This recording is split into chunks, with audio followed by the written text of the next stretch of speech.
Hey you guys, and welcome back to my channel. If you are new here, I'm Christina and I am a mom of 5 kids ranging from ages 20 months to 14 years old. And today I am talking to you guys about being a working homeschool mom. This is something I get asked about a lot. And I have done videos about in the past, like how I plan.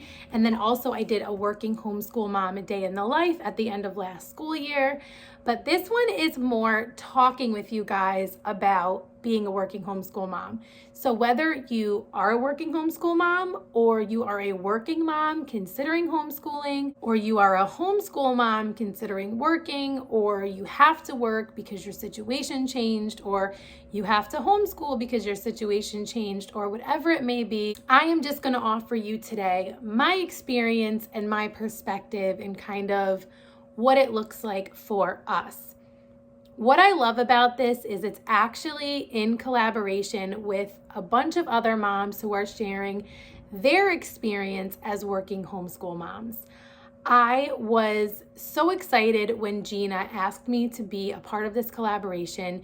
My friend Gina over at Gina Be Homeschool is an amazing homeschooling mama. We connected very early on. I don't remember if it was after I had a YouTube channel or before, just on Instagram, but very early on, she was like the first mom I ever collaborated with on a YouTube video. And so I just absolutely love Gina. She is so encouraging and I just love her. So she is in Canada, I am in New York, and that is one thing that I just love about YouTube and like the homeschool mom community, and even just the mom community here and over on Instagram, is like I've been able to connect with so many moms that I would never have known otherwise. And there are so many other amazing mamas contributing on this playlist as well, sharing different experiences, different types of work in and outside the home, full-time, part-time, and all of the different ways that they are making homeschooling work as working moms. And so be sure when you are done watching this video to check out the playlist down below, and also to check out Gina's channel, which is also linked down below for you guys. If you visit those other mamas, which I really hope you do, I know I am, I cannot wait. I genuinely, guys, cannot wait to watch the playlist and hear from other moms and see how they're doing things and what's working for them and what's not, and all of those things.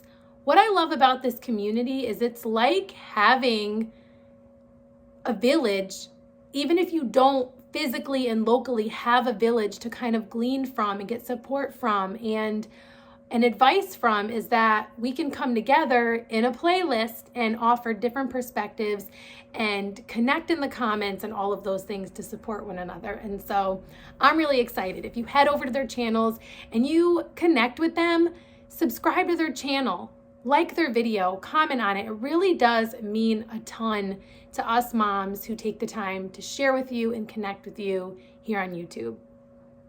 Also, Gina is over on Instagram as well as myself. So if you are not following either one of us, she is at Gina Be Homeschool and I am at rooted_home life, as well as I'm sure many of the other mamas are on Instagram as well. So come follow us over there as well, because you get a little bit of like a different peek inside kind of what our lives might look like on a daily basis. So personally, I have a couple different experiences in terms of working homeschool mom that I want to share with you. And so long story short, last year was my first year homeschooling and I pulled all of my kids out of public school.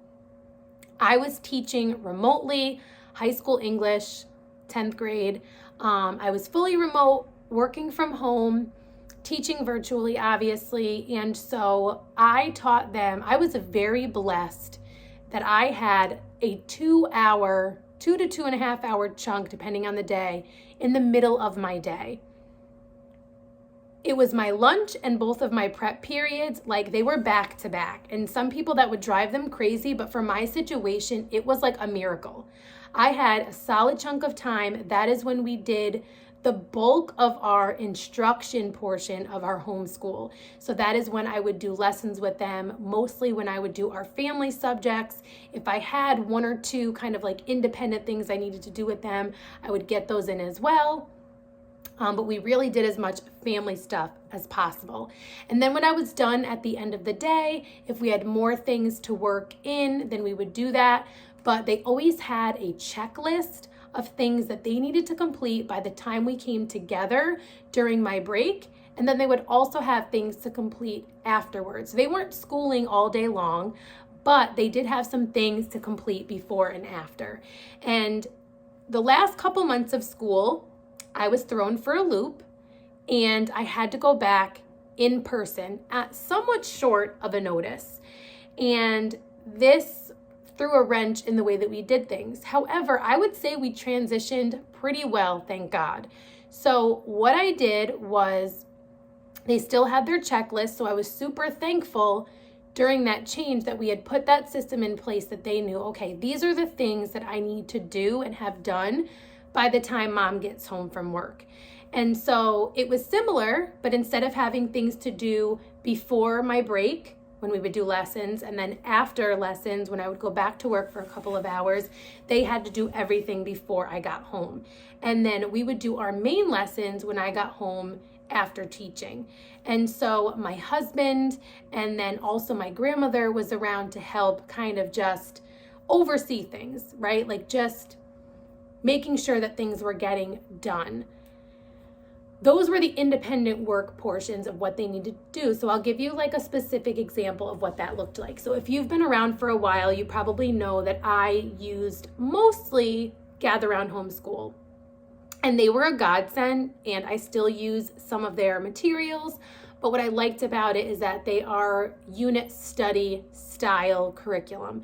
They are family subjects meant to be done all together, which for me as a new homeschooling mom last year and with kids of very different ages, it was critical, I believe, for it working for us in the somewhat limited time that we had to get lessons in. So I didn't have all different grade levels and then all different subjects, because that would not have worked for us.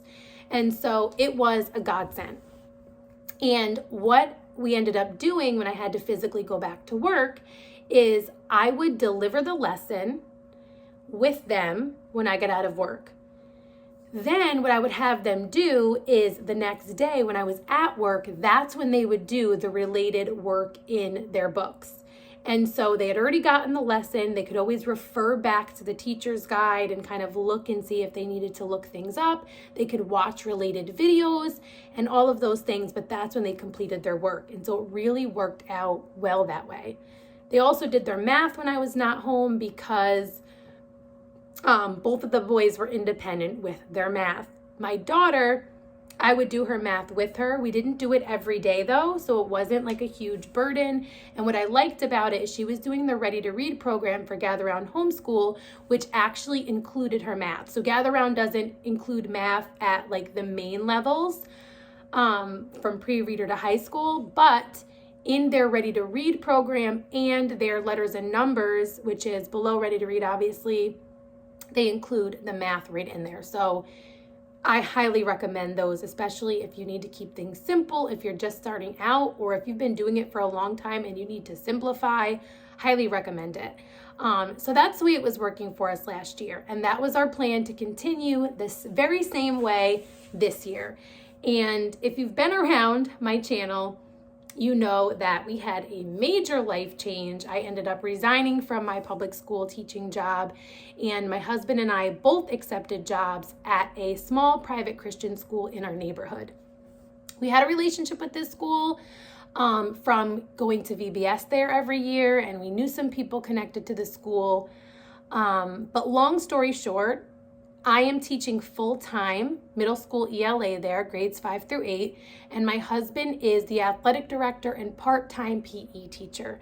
So he is there the first half of the day in the morning and then goes back later after school for games and practices and things. And so we planned on doing the same thing we were doing in terms of homeschooling the kids, but us taking those positions. And at the very last minute before school started, we had an anonymous donor pay the tuition for our kids to go to the school. And to us, that was a sign from God that they were meant to come with us and not remain homeschooling, at least for this year. And so my first grader is in first grade there. My fifth grader is in fifth grade, which also means he is in my ELA class, which I absolutely love, and in my homeroom. My technically ninth grader, we were able to have attend as an eighth grader, which we were super excited about, and kind of just was like a light bulb moment when we figured out that possibility, because they offer 3 high school credits in 8th grade at our school, and then I am homeschooling him the other 9th grade credits, which what I'm doing with that is, instead of having completely full separate courses, I am supplementing the courses that he is already taking to make them count as a high school credit. So more on that in just a minute. My just turned 3-year-old is attending 3 half days a week in 3-year-old preschool, which has been perfect. And then when he is done, that's when my lunch starts. And so he has lunch with myself and my husband, and then my husband has like a 20-minute like recess duty where he's oversees recess, which is like the second half of lunch. And then my little guy goes home with my husband. Just to kind of give you like an overview of what our days actually look like. So Monday, Wednesday, and Friday, the entire family, other than my 20-month-old, get in the car and go to school together. And then those same days, Monday, Wednesday, Friday, my husband and my 3-year-old go home. And then my husband comes back later on some days for athletics. Tuesday, Thursday, my little guy stays home with my 20-month-old and my grandmother, who we are blessed to have live right down the street, and she comes over to watch our little ones. So that is a huge blessing. So technically, my first grader and fifth grader are not homeschooled. And we still have a lot of like homeschool lifestyle things that we do. We do read alouds on an almost daily basis. We try every day, but it's just a very busy season right now. We do learning activities, and we do little units that we love that we just want to learn that we wouldn't be learning in school. We've studied conservation with Thistles and Biscuits, and Woven Melodies, which is a multicultural music curriculum from them. We are currently very slowly moving through Farming and Food from Gather Around Homeschool, which will be part of my 9th grade credits. And we are also, and that video also releases today. It was poor planning on my part, but there are 2 videos on my channel today, and one of them is reviewing for you guys my first impressions and plans for using the U.S. Constitution and Government unit from The Good and the Beautiful, and the U.S. Government mini unit from Gather Around Homeschool. So if you're interested in those, check that out. But those are going to be an extension of my son's social studies course that he's taking at the school, because that course is an 8th grade course. It's not one of the high school level courses, and I'm extending it to make it count as a 9th grade credit. So it's really working out great. We are taking it slow with him. We have not done a ton of formal like homeschooling things with him yet.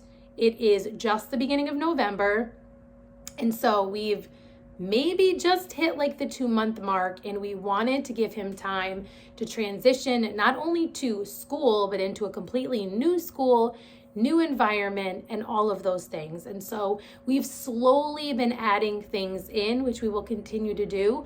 But I also don't want to overwhelm him, because he is in school all day long, and he does also have homework, and 3 of those courses are high school level courses. He's taking Algebra 1, he's taking Regents level Earth Science, and he is taking high school Spanish. So I want to be careful that I am not overloading him and making him overwhelmed. So as far as, I know I'm going to get questions about this, because I've gotten questions about it when I kind of talked about our plan for the year. The way I have reported it is he is homeschooling, and I did share in his iHip that he is getting certain classes from the school that I work at and he's attending, and then the other ones I am teaching him on my own. And so that is how we are reporting, and then that is how we are making it work. So obviously, if we are in school all day, him and myself, we are doing those additional homeschool courses after school, on the weekends, whenever it fits in. I'll be honest with you, we have not settled even into a schedule yet.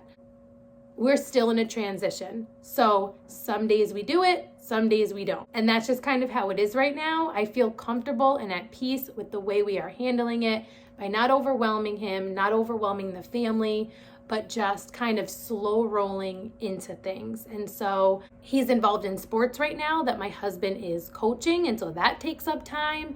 And so as sports start to slow down and it gets darker outside and things like that, we'll probably do a little bit more of his homeschool high school credits. But I really love that he's getting a chance to be active and not just doing bookwork all the time. With my preschooler, he is only in school a handful of hours a week. And so I still do lots of learning activities with him as well. But obviously he's not technically homeschooled because I don't have to report anything for him. I'm in New York, which is considered a highly regulated state. It's not horrible, but it's also like all I know in terms of reporting.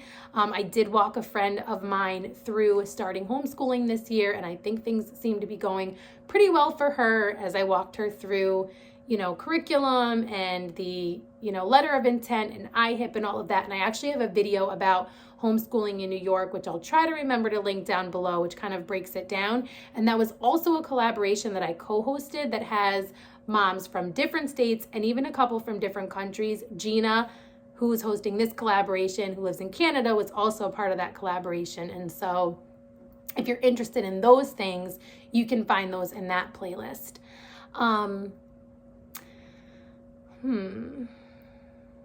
As far as what we will do next year we are planning to fully homeschool my oldest, who will be a 10th grader. And so we don't know exactly what the details of that look like. And I don't know what God has next year. I've learned very quickly that we make plans and sometimes God has a totally different plan. And this plan for this year is so far from what I thought it was going to be. And I'm just so thankful because if I be honest, my heart is not to have to work full time. This is God's plan right now. It is a huge blessing because I can say this. If I have to work, this is my dream job. It is a 1 in a million chance, I feel like, to work as a coworker with my husband and have my children in a school that is a small school. It is a Christian school. There are very small classes. Both my 5th grader and my 8th grader are in class with me. All of my children are in PE with my husband, and it's a very small community, and it is a huge blessing, and I do not want to downplay that or be ungrateful for that or even downplay God's hand in this plan. But if you asked me if I could do anything, it would be to be a full-time, stay-at-home homeschooling mom with all of my kids home. And so I don't know what the future brings. We might be doing something very similar to what we're doing right now next year and for years to come. I don't know what God has. I pray about it all the time. I try not to get too far ahead of myself and get anxious and plan out my entire future because I know how quickly things can change. But if you ask me right now what the plan is, this is it. My husband and I will still be doing what we are doing now. My 1st grader will be a 2nd grader at the school we're teaching at. My 5th grader will be a 6th grader at the school we're teaching at. My pre-K 3 will be a pre-K, maybe 3 again, or 4, not sure about that, because he has kind of a late birthday. But my oldest will be fully homeschooled. And so I mentioned that my grandmother is here in the morning with my 20-month-old who will still not be old enough to attend the school that we are at next year. So she plans to be here again, which means that there will be an adult home with my then 14 going on 15-year-old. Oh my goodness, I can't even imagine. I know people have their kids stay home and I do not judge that whatsoever. I personally would not want him home alone. And so I'm very thankful that I have my grandmother who will be here and that my husband will be here after a few hours in the morning as well.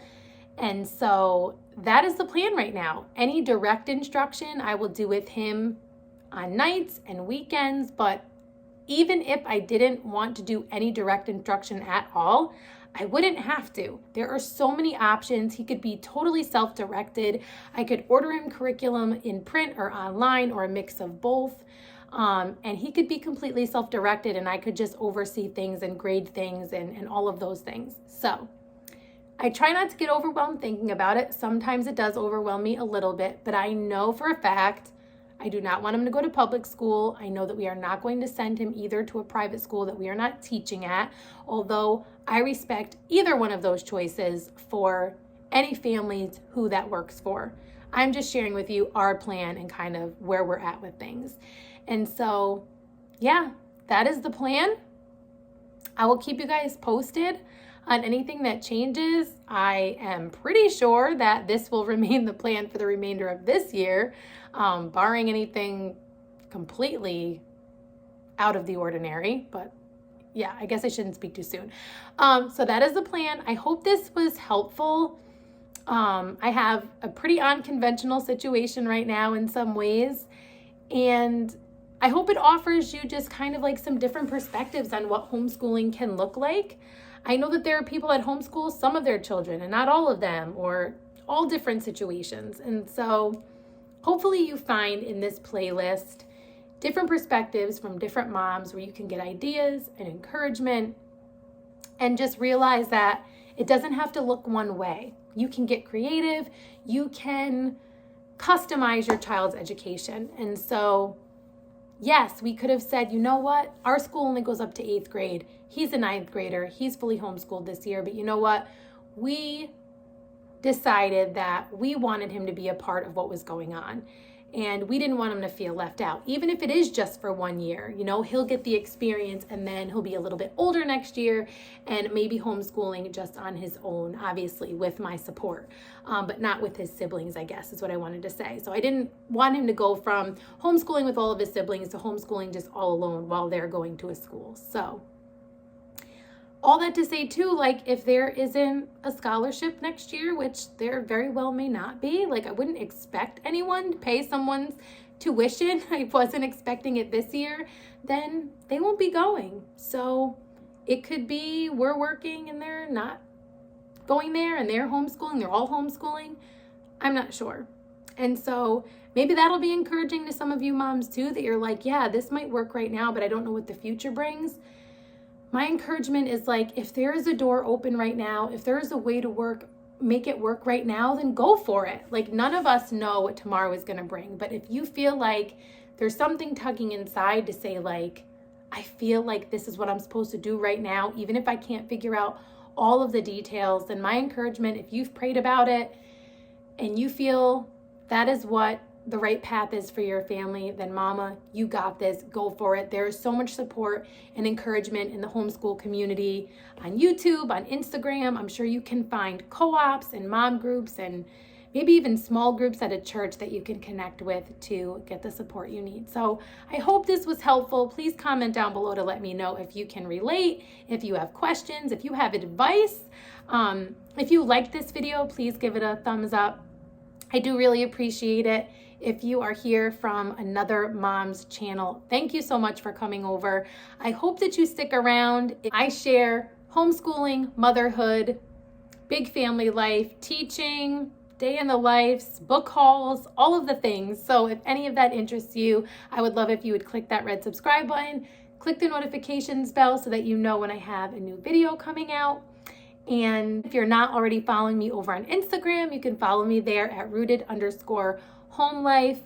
Don't forget to check out the playlist down below and to check out Gina's channel as well. I hope to see you soon in one of my next videos. And until next time, stay rooted.